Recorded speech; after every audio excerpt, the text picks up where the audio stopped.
Hey everyone, my name's Dan, and this is Makin Bacon PD. Now, I'm not a professionally trained cook, nor have I ever worked in the restaurant business. I'm actually a police officer who just loves food, cooking, and sharing that food with people. Today we are at the lake house and grilling up some juicy ribeye pork chops and buttery, garlicky mushrooms that are going to knock your apron off. Let's jump right into it. We're starting with two beautiful bone-in ribeye chops. First step is a dry brine. Just season them with kosher salt, nice and even, and pop them in the fridge. Let them sit for at least 2 hours or even overnight. That salt's going to draw in moisture and build big flavor.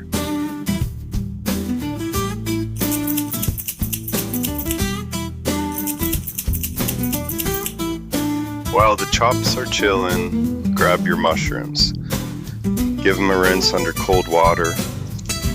Yeah, go ahead and wash them, then skewer them up.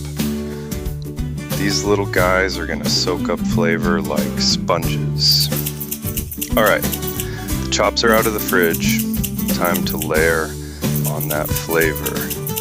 You can use whatever seasoning you'd like. Today, I'm using Bearded Butcher's black seasoning. Then, I am topping that with a light coat of their butter seasoning. Do both sides, don't forget the edges. Let the seasoning hang out on the chops for 10 to 15 minutes. Now, let's dress those mushrooms. In a small saucepan, melt half a stick of butter. Add in a teaspoon of dill weed and a teaspoon of garlic salt. Give it a stir, then brush that buttery goodness all over the mushrooms. Make sure they're coated on every side.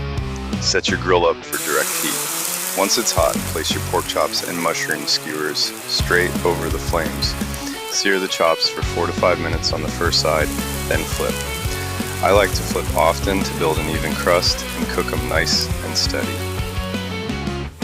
Rotate those mushrooms every few minutes. You want them browned on all sides. You can brush on some of that leftover butter while they're grilling too. It's flavor.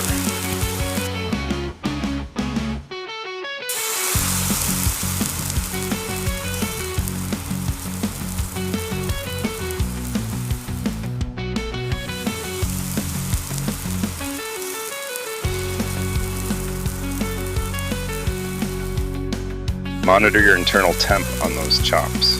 If you're adding a glaze or sauce, do that around 135 degrees Fahrenheit. I'm pulling mine off at 140 degrees Fahrenheit, then tenting with foil to rest.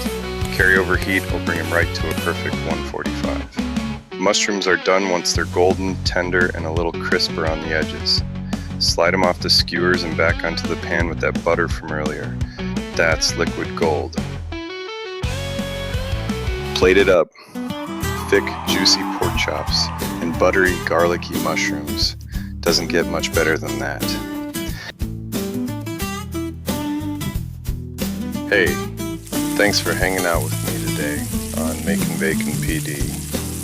If you had fun, learned something new, or just got hungry watching, go ahead and tap that like button, hit subscribe, and ring that bell so you never miss a chance to fire up something good. I'm Dan, your off-duty cop with on-duty flavor. Thanks for watching, and as always, keep making bacon.